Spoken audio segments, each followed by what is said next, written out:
बिस्मिल्लाहिर्रहमानिर्रहीम, अस्सलाम वालेकुम। आप देख रहे हैं चौथा सुतून। मैं हूं जवाद फैज़ी, मेरे साथ जनाब राना मोहम्मद शफीक खान पसरूरी हैं। और गुज़िश्ता वीडियो में भी आपने देखा मरकज़ी डिप्टी सेक्रेटरी जनरल है मरकज़ी जमीयत अहले हदीस पाकिस्तान के रुकन इस्लामी नज़रियाती कौंसल और अपोजिशन की रहबर कमेटी के रुकन है। और तकरीबन हर इजलास में हमने इनको देखा, धरने हो मौलाना के, मौलाना आ रहा है या जा रहा है, उसमें भी हमने देखा राना साहब को। लेकिन इस्लामी नज़रियाती कौंसल के रुकन होने के नाते इनसे चंद सवालात मैं ज़रूर करना चाहूँगा। वंस अगेन बहुत शुक्रिया राना साहब आपके वक्त का। शुक्रिया। राना साहब, इस्लामी नज़रियाती कौंसल 20 रुकनी कौंसल, 11 लोग रिटायर हो चुके, उनके ओहदे ख़त्म हो चुके, एक्सटेंशन पे हैं, वो भी ख़त्म होने वाली है। नए लोग कब तक आ जाएंगे?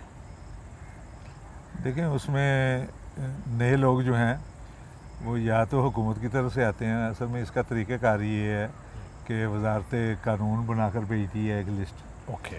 वो वज़ीर आज़म हाउस में जाती है, वज़ीर आज़म की तरफ से समरी तैयार होती है, फिर ऐवान सदर जाती है, सदर साहब के दस्तखत से तैयार बनती है। ओके। लेकिन दूसरी तरफ ये है कि ख़ुद इस्लामी नज़रियाती कौंसल की तरफ से भी एक फ़रिश्त बन के जाती है। अच्छा। यानी कोशिश ये होती है कि पुराने जो अरकान हैं उनको भी मौका मिल जाए, मज़ीद इस्तिफ़ादा हासिल हो, इस्तिफ़ादा किया जा सके। लेकिन आखिर जो है वो साइन बहरहाल ऐवान सदर में जनाब सदर मुमलकत के होते हैं, तो उसके बाद अरकान बनते हैं। और ये आपको पता है कि एक आइनी इदारा है, आइन की 5 दफ़ात जो हैं वो इस्लामी नज़रियाती कौंसल के बारे में है। दफ़ा नंबर 227 से लेकर 231 तक। तो इसके अरकान कम अज़ कम 9 होते हैं और ज़्यादा से ज़्यादा 20 होते हैं। तो इसमें अगर कभी वोटिंग की सूरत हाल आ जाए, कभी सिफारिशात के वाले से, तो फिर उसमें बैलेंस देखते हैं कि 11 की तरह 9 की तरह, इस तरह का मामला होता ये है कि ज़्यादातर तो इत्तेफाक राय होता है। लेकिन इत्तेफाक राय ना हो सके तो कसरती राय। लेकिन आज तक जितनी भी इसकी सिफारिशात पास हुई हैं वो इत्तेफाक राय से हुई हैं। राना साहब, आप क्या समझते हैं, जब से आप रुकन बने हैं, कौन सी ऐसी सिफारिशात मुरतब हुई हैं जिसको हम बता सकें, गिनवा सकें और वाकई को हक अदा हो सका हो कि हमने या इस कौंसल ने क्या किया है ऐसे मामला में? सिफारिशात तो फैज़ साहब बेशुमार हैं और ढेर लगा हुआ है वजारत कानून के यहाँ। अच्छा। असल में इसका काम जो है ना सिर्फ सिफारिशात है। इसका काम ये है कि पहले जो कवानीन है उन पर नज़रसानी करे, कोई ऐसा कानून तो नहीं जो किताब सुन्नत के ख़िलाफ़ है, या नया कानून अगर बने तो उसके लिए सिफारिशात तैयार करे। तो ये कानून साजी तो ये कर नहीं सकते, कानून साजी तो बाहर पार्लियामेंट ने करनी होती है। सिफारिशात का एक ढेर लगा हुआ है, लेकिन वो कानून साजी मसलन है। हम मेरे दौर के अंदर जो चीज़ें पास हुई सिफारिश की शक्ल में गई, एक तो उसमें यही था कि एक मजलिस की 3 तलाक को काबिल सज़ा जुर्म करार दिया जाए। एक दफ़ा 3 तलाक़ें नहीं दी जा सकती, नहीं, एक ही जो देता है उसके लिए सज़ा मुकर्रर की जाए। इसका मतलब नहीं हो सकती तो तभी सज़ा नहीं, उसमें वो तो एक अलग बहस है ना। उसमें 2 मकतब फ़िक्र है ना। एक मकतब फ़िक्र वो है जो कहता है कि हो सकती है, दूसरा मकतब फ़िक्र कहता है कि नहीं होती। लेकिन जो कहते हैं कि नहीं होती वो भी कहते हैं कि ये तलाक़ बिदअत है, इस तरह नहीं होना चाहिए। चुनांचे वो इस चीज़ का रास्ता रोकना चाहते हैं और सबका इत्तेफाक है कि ये चीज़ जो है इसकी वजह से ख़ानदान तबाह हो जाती है। वो आपने वो क्या तो सिफारिश थी कि अगर 3 दे देता है तो उसको क्या सज़ा है? उसके लिए तो सिफारिशें अपना तय हो चुकी है ना, लिखी जा चुकी हैं, लेकिन उसके ऊपर कानून साजी नहीं हुई। इसी तरह जो ख़वातीन के विरासती हकूक़ हैं उनके बारे में ये है कि उनको हकूक़ दिए जाएँ और उसके लिए तय किया जाए कि 1 साल या 2 साल जो है वो किसी और के नाम नहीं कर सकती। उस सिलसिले में सिफारिशात तैयार हुई। इसी तरह जो अपना बच्चों के साथ करते हैं, ज़्यादती वगैरह करते हैं, उनके लिए सज़ा का तयन किया गया। फिर इसी तरह बच्चों के हवाले से उनके निसाब के बारे में वालिदैन की ज़िम्मेदारियाँ, मीडिया की ज़िम्मेदारियाँ, ये सारी चीज़ें तय कर दी गई हैं। इसी तरह ये है कि सज़ा को आम किया जाए, सरेआम किया जाए। यानी कि ये पिछले दिनों जो सरेआम फांसियों की बात हुई थी, ये इस पे इस्लामी नज़रियाती कौंसल अपनी सिफारिश भेज चुकी है। वो क्या है? वो यही है कि हमें सज़ा जो है ना फांसी, सरेआम फांसी दी जाए। अब उसके लिए ये है कि अगर गवर्नमेंट ये महसूस करती है कि उसकी वजह से ज़्यादा फितना फैलने का अंदेशा है तो कम अज़ कम जेल के अंदर हो, लेकिन हो सरेआम, या मीडिया के ज़रिए उसकी तशहीर की जाए, ये होना ज़रूरी है। अच्छा, इसी तरह ये तय हुआ कि किसी आदमी को बग़ैर जुर्म के गिरफ़्तार ना किया जाए। जब तक जुर्म साबित ना हो जाए, महज इल्ज़ाम की वजह से उसकी तस्दीक ना की जाए। हथकड़ियाँ लगाने के हवाले से आपको मालूम है कि एक मौजूद उस्ताद जो है हाँ। वो हथकड़ी के यूँ तो सारे अहले सियासत भी बच जाएंगे फिर तो। नहीं, अहले सियासत बचने के नहीं, एक इस्लामी चीज़ है, इल्ज़ाम लगाना और चीज़ है, साबित होना और बात है। साबित होना और चीज़ है। जो मुजरिम साबित है उसको तो सज़ा मिलनी चाहिए।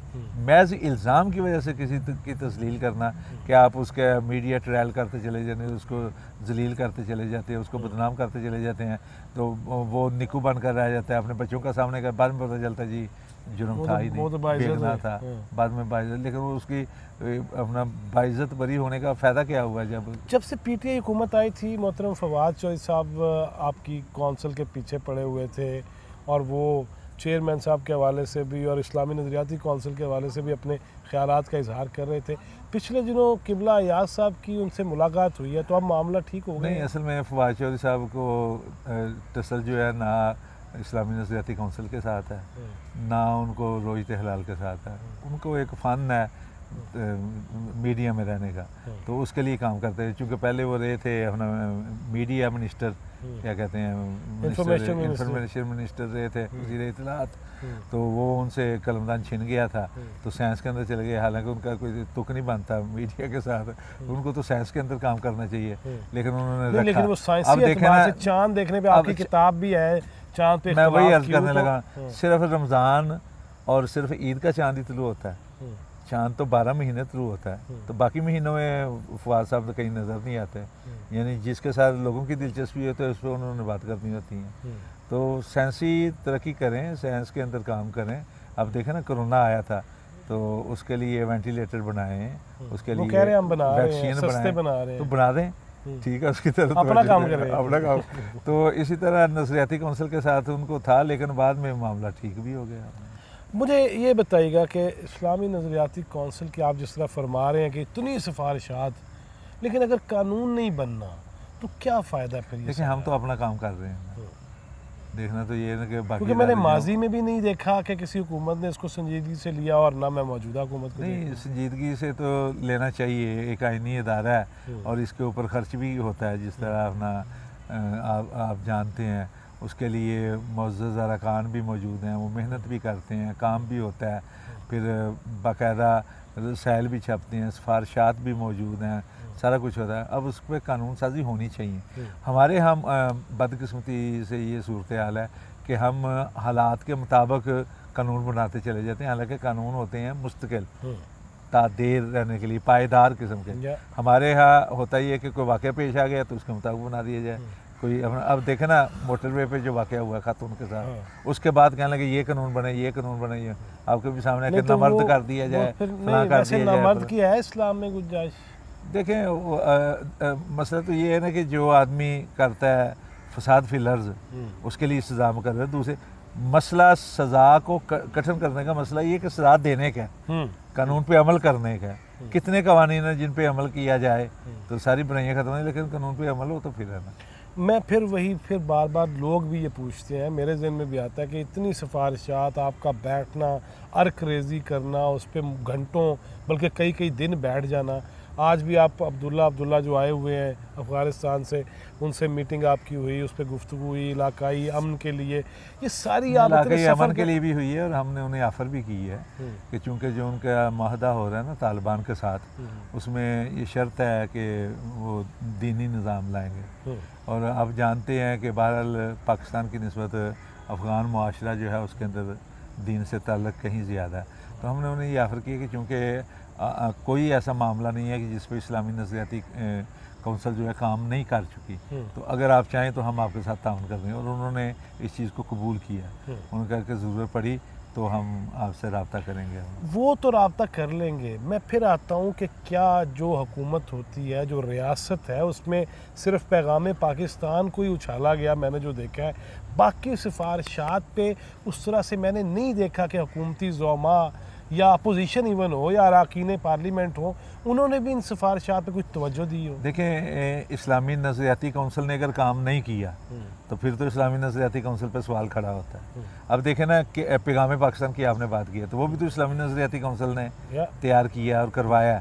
और एक बेहतरीन चीज़ है। इसी तरह दूसरी भी बेशुमार सिफारिशें हैं। नफसियाती कौंसल तो अपना काम कर रही है, अब आगे जिनका काम है उनको करना चाहिए। नजरिया ज़रूरत के तहत करती है या बाकायदा तौर पे? बाकायदा उस पर बहस होती है, इल्मी तौर पर बहस होती है।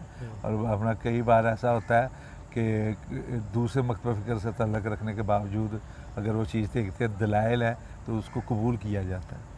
आपके ख़्याल में ये जितने अब आइंदा आने वाले दिनों में अरकान जो नए आएंगे या उन्हीं में से कुछ रहते हैं, आप समझते हैं कि हुकूमत जो वो असरअंदाज नहीं होती? जैसे मंदिर बनाने का सवाल आया, सरकारी खाते से बनना चाहिए कि नहीं बनना चाहिए, और इस किस्म की चीज़ें, आप समझते हैं कि ये सरकार इस्तेमाल नहीं करती कौंसल को? नहीं, सरकार इस्तेमाल करना भी चाहिए। तो कौंसल अभी तक तो ये है कि नहीं हुई, लेकिन अगले दिनों में क्या होता है वो अल्लाह बेहतर जानता है, लेकिन फ़िलहाल तो नहीं हुई। इसी तरह इसलिए उसकी वजह ये है कि भले हुकूमत के अपने हलकों से उलमा इकराम आए, लेकिन उनको बहरहाल जाकर जवाब देना होता है बाहर।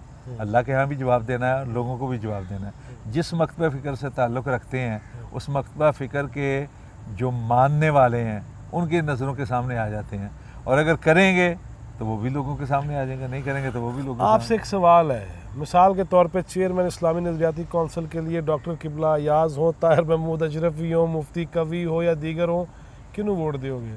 मैं तो डॉक्टर किबला याज साहब के हक़ में, उसकी बुनियादी वजह। दूसरे भी अपना जो है ताहिर अशरफी साहब को भी अच्छी तरह हम जानते हैं, मुफ्ती अब्दुल कवी साहब को मुझसे ज़्यादा आप जानते हैं, दूसरी दुनिया ज़्यादा जानती है, मैं कहना कुछ नहीं चाहता। डॉक्टर किबला याज साहब 2 यूनिवर्सिटियों के वाइस चांसलर रह चुके हैं, और पिछले दौर में हमने देखा कि बड़े आसान अंदाज से उन्होंने फोरम को चलाया है, और बड़े गुफ्तगू करने का एक ढंग भी है। एडनबरा यूनिवर्सिटी से उन्होंने PhD की हुई है, और बेशुमार लोगों को PhD करवाई भी है। तो एक साहिब इल्म है, एक मतीन आदमी है, साहिब बसीरत है, गुफ्तगू करने का ढंग है, और फिर सबको साथ लेकर चलते हैं। साथ लेकर चलते। बहुत शुक्रिया राना साहब। साथ लेकर चलना उलमा का काम है, सबको साथ लेकर चलना, लेकिन उससे पहले ख़ुद जो अरबी जानते हैं, मेरी तरह तर्जुमे की ज़रूरत नहीं पड़ती, उस हवाले से भी सोचना चाहिए कि वातसमू बिहब्लिल्लाहि जमीअन वला तफर्रकू, वो कौन पकड़ेगा, कैसे थामेंगे? इस पे बहुत सारे सवाल हैं। राना साहब नेक्स्ट टाइम आएंगे तो इनसे मज़ीद बातें करेंगे कि ये जो जादू टूणे, इस पे इस्लामी नज़रियाती कौंसिल के अलावा उलमा का क्या किरदार है, इस पे नेक्स्ट किसी वीडियो में बातचीत करेंगे। बहुत शुक्रिया। अल्लाह हाफ़िज़। अल्लाह हाफ़िज़।